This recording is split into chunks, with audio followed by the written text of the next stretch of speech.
Alright. So today I'm going to be refuting that poverty causes people to turn to crime.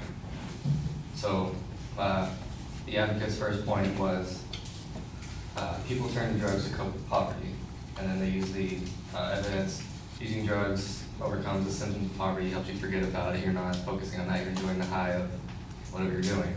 Second point was selling drugs would help you get out of poverty. Like, I'm going to sell you this sack of, I forgot the term, sack of weed for 20 bucks, whatever.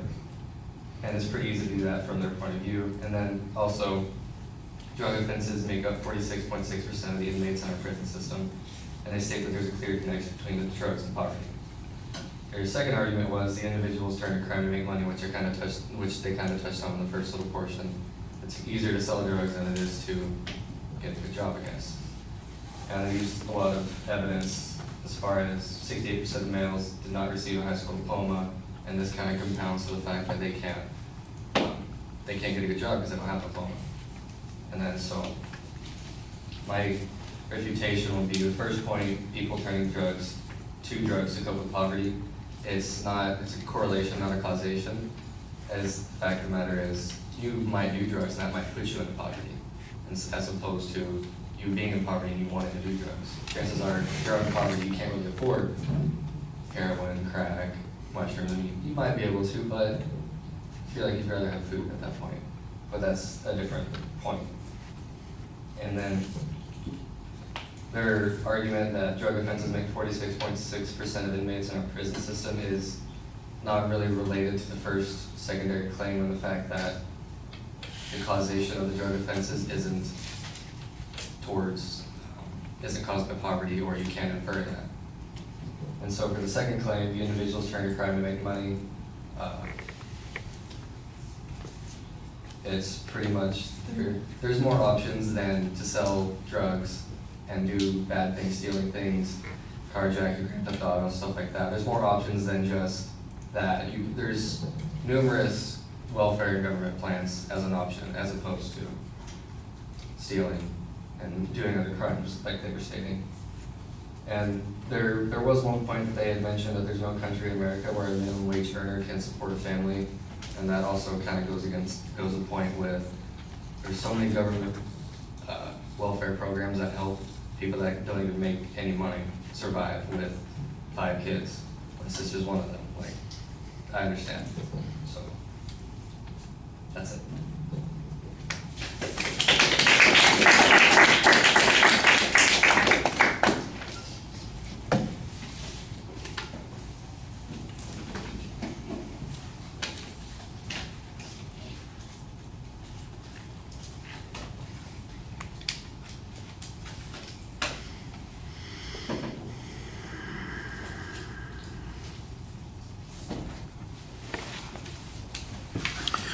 Well, the argument is pretty straightforward at the beginning. You label the secondary claims, or at least you start to label the secondary claims, but right in the middle of your previewing the secondary claims, you start explaining what those secondary claims were.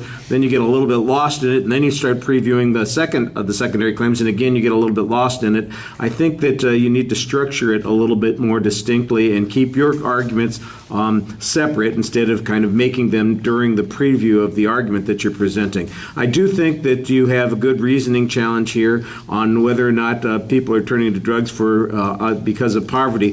One of the first things that I think is missing here is some statistical information. How many people are poor in the United States? Officially under the poverty definitions, I would suspect that you could find a substantial chunk. Not 2/3 of the country, but maybe 10 to 20%, something like that. I don't know what the number is. You could look it up. Let's assume that it's 30 million people. All right? And how many people commit crime every year? I think the number is going to be substantially smaller. So the notion that all these, that 29 million people are okay with their poverty, but 1 million people were pushed into poverty, there seems to be a little bit of a problem with that argument. And I think you could make that pretty effectively with some statistical information there. You've got the right claim here, but you need to back it up a little bit with some more information. The other thing that you're talking about, I thought you started to back up, and that is that people who lack means for other things in their life, there are support systems for them. I think you could develop a little bit more on that. And then the other thing that you could do is look at where most of the crime comes from, and you would find that a substantial chunk of the crime is organized crime. It's organized in criminal gangs, whether, not necessarily the mafia, but a whole variety of other street gangs that commit organized crime. And, that poverty is not their issue there. It's power, control, other things about the social system maybe, rather than poverty. So I think you've got the right idea that there are alternate causalities there, but you need to develop that argument a little bit. All right, that's it.